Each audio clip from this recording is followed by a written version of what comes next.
എമ്പുരാൻ വിഷയം ഇന്ന് പാർലമെന്റിനെ പ്രക്ഷുബ്ധമാക്കി. രാജ്യസഭയിൽ ഇടതുപക്ഷ എംപിമാരായ ഡോക്ടർ ജോൺ ബ്രിട്ടാസ്, എ റഹീം എന്നിവർ നൽകിയ അടിയന്തര പ്രമേയ നോട്ടീസ് രാജ്യസഭാ അധ്യക്ഷൻ അനുമതി നിഷേധിച്ചു. നാളെ ലോക്സഭയിൽ വഖഫ് ബില്ല് കൂടെ വരാനിരിക്കുമ്പോൾ ദില്ലിയിൽ നിന്നും സിബി ജോസഫ് കൂടെ ചേരുന്നു.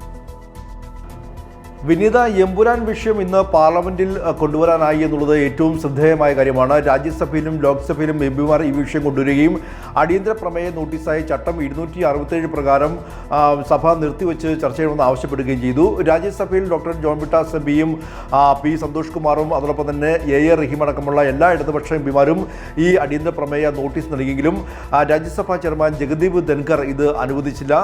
ലോക്സഭയിലേക്ക് പോയാൽ അവിടെ ബെന്നി ബെഹ്റാനും ഹൈബി ഈഡനും ഈ വിഷയം ഉന്നയിച്ചുകൊണ്ട് അടിയന്തര പ്രമേയ നോട്ടീസ് നൽകിയെങ്കിലും അവിടെയും ലോക്സഭാ സ്പീക്കർ ഓം ബിർള ഇത് അനുമതി നിഷേധിക്കുന്ന സാഹചര്യമുണ്ടായി. തുടർന്ന് ലോക്സഭ ഒരു സമയത്ത് നിർത്തിവെക്കുന്ന സാഹചര്യം പോലെ പ്രതിഷേധമുണ്ടാകുകയും ചെയ്തു.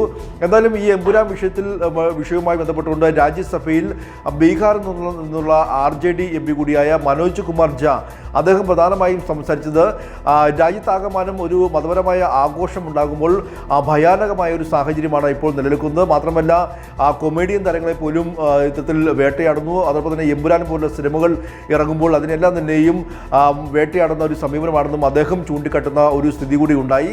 എന്തായാലും എമ്പുരാൻ വിഷയം പാർലമെന്റിൽ ഇന്ന് ഉന്നയിക്കുകയും അത് കൃത്യമായി തന്നെ അതിനെതിരെ പ്രതിഷേധിക്കാനും MPമാർക്ക് കഴിഞ്ഞു. പക്ഷേ അതിനെല്ലാം തന്നെയും അനുമതി നിഷേധിച്ചെങ്കിലും ഈ വിഷയം പാർലമെന്റിൽ എത്തിക്കാൻ കഴിഞ്ഞു എന്നുള്ളതാണ് ഏറ്റവും പ്രധാനപ്പെട്ട കാര്യം. കേന്ദ്ര സർക്കാരിൻ്റെ വർഗീയമായ കാഴ്ചപ്പാടിനെ തുറന്നു കാട്ടാനും കഴിഞ്ഞു എന്നുള്ളതും ഏറ്റവും ശ്രദ്ധേയമായ കാര്യമാണ്. മറ്റൊന്ന് വഖഫ് ഭേദഗതി ബില്ലാണ്. വഖഫ് ഭേദഗതി ബില്ല് നാളെ ലോക്സഭയിൽ വയ്ക്കുമെന്നുള്ളതാണ് ഇപ്പോൾ പാർലമെന്ററി കാര്യമന്ത്രി കിരൺ റിജിജു അറിയിച്ചിരിക്കുന്നത്. ഇന്നിപ്പോൾ കാര്യോപദേശക സമിതി ചേർന്ന ശേഷമാണ് ഈ ഒരു തീരുമാനം അറിയിച്ചിരിക്കുന്നത്. നാളെ ഉച്ചയ്ക്ക് 12 മണിയോടെ ഈ ഒരു ബില്ല് വഖഫ് ഭേദഗതി ബിൽ നാളെ ഉച്ചയ്ക്ക് 12 മണിയോടെ ലോക്സഭയുടെ 12 മണിയോടെ ഏതായാലും ലോക്സഭയുടെ മേശപ്പുറത്തെത്താൻ പോവുകയാണ് വഖഫ് ഭേദഗതി ബില്ല്. ഇന്ത്യ സഖ്യം ഒന്നടങ്കം അതിനെ എതിർക്കുമെന്നാണ് ഇപ്പോൾ പറഞ്ഞിരിക്കുന്നത്. വലിയ രീതിയിലുള്ള പ്രക്ഷുബ്ധമാകാനാണ് നാളെയും പാർലമെന്റിന്റെ അകത്തളങ്ങൾ സാധ്യത എന്ന് പറയുന്നത്. സിബി ജോസഫാണ് വിശദാംശങ്ങൾ പങ്കുവച്ചു വന്നത്.